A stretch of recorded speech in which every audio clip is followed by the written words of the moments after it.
মাত্র ৯,২১৬ কোটি টাকা খরচ করেছে, বাকি টাকার কোনো হিসেব নেই। আপনি ঠিক সেই সময় ভোটটা দিতে যাচ্ছেন যে সময় দাঁড়িয়ে যে আমাদের দেশের অর্থমন্ত্রী নির্মলা সীতারামনের স্বামী বলছেন পৃথিবীর মধ্যে সর্ববৃহৎ ঘটনা হচ্ছে ইলেকট্রাল বন্ড, যে বন্ডে টোটাল প্রায় ১৬,৮৮৯ কোটি টাকার মধ্যে 50%-এরও বেশি টাকা বিজেপির তহবিলে গেছে, আর ১,২১০ কোটি টাকা একটা আঞ্চলিক দল তৃণমূল কংগ্রেসের দখলে গেছে। আমরা সেই ভারতবর্ষে বাস করি যে ভারতবর্ষে ১৯,০০০ কোটি টাকা ব্যয় করলে বিএসএনএল এর মতন ধুঁকতে থাকা একটা সর্বভারতীয় একটা দূরাভাষ কোম্পানি যে মাথা তুলে দাঁড়াতে পারে, অথচ সেই ভারতবর্ষে ৫৮,০০০ কোটি টাকা ঋণ মুকুব করে আম্বানি, আদানি, মেহুল চোকসির মতো মানুষদের কাছে আত্মসমর্পণ করে। আপনি ভোট দেওয়ার আগে একবার ভাববেন না? আপনি ভোট দিতে যাবেন ১ তারিখ ঠিকই, তার আগে একবার চিন্তা করে দেখুন যে ভারতবর্ষে গোটা ভারতবর্ষের ৭০% সম্পদ মাত্র 1% মানুষের হাতে, অর্থাৎ যদি ১৩০ কোটি আমি জনসংখ্যা ধরি, তার মধ্যে প্রায় ১,৩০,০০,০০০ মানুষের কাছে দেশের ৭০% সম্পদ, আর বাকি যদি আমরা ধরি গোটা দেশের ১৩০ কোটি মানুষ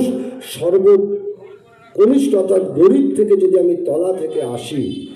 সেরকম মানুষ হচ্ছে ৭১.৯২% যারা দৈনিক দুবেলা তারা আহার গ্রহণ করতে পারে না। আমাদের সেই ভারতবর্ষ যে ভারতবর্ষে এখনো পর্যন্ত ১৯,০০০ কোটি টাকা ঋণ মুকুব করে বড় লোকদের, আর ভারতবর্ষের ফেডারাল স্ট্রাকচার অনুযায়ী আরবান অঞ্চলে ৩৭ টাকা ৩৬ টাকা ৯২ পয়সা, আর শহর অঞ্চলে ৪৭ টাকা আয় করলে তারা অ্যাভব দ্য পভার্টি লাইন অর্থাৎ দারিদ্র্য সীমার উপরে বসবাস করে। আর আমার ভারতবর্ষে সেই ভারতবর্ষ যে ভারতবর্ষে মেহুল চোকসির মতো মানুষ যে একা ৮,২৫৩ কোটি টাকা বিদেশের মাটিতে রেখে বিদেশে নিয়ে চলে যায়, আর আমার দেশে প্রতি বছর ২,১৩,০০০ কৃষক তারা ফসলের ন্যায্য মূল্য না পেয়ে মহারাষ্ট্র থেকে শুরু করে পশ্চিমবাংলা, উত্তরপ্রদেশে তারা আত্মহত্যার পথ বেছে নেয়। আমার ভারতবর্ষে যখন আম্বানি, আদানি তার সন্তানদের বিয়ের ব্যবস্থা করা হয়, কয়েক হাজার কোটি টাকা খরচা করে বিয়ের ব্যবস্থা করে, আর সেই ভারতবর্ষ আমার ভারতবর্ষের আমার অষ্টাদশী বোনটা তার বাড়িতে একটা সুলভ শৌচালয় নেই বা পায়খানা নেই, আর সে যখন তার বাবাকে দাবি করে যে বাবা আমার বিয়ের ব্যবস্থা পরে করবে, আগে একটা পায়খানা বাড়িতে বানাও, সে যখন সেই পায়খানাটা না পায়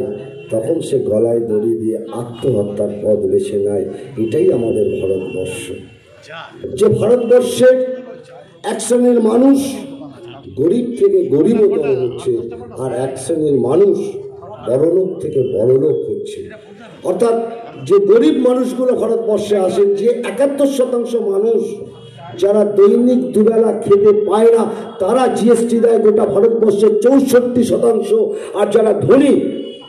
সেই ধনী যাদের সম্পদের পরিমাণ ৭০%, তারা জিএসটি দেয় মাত্র ৪%, আর তারপরেও তাদের ঋণ মুকুব হয়। এই ভারতবর্ষ দুটো সরকার, একটা দেশের সরকার, একটা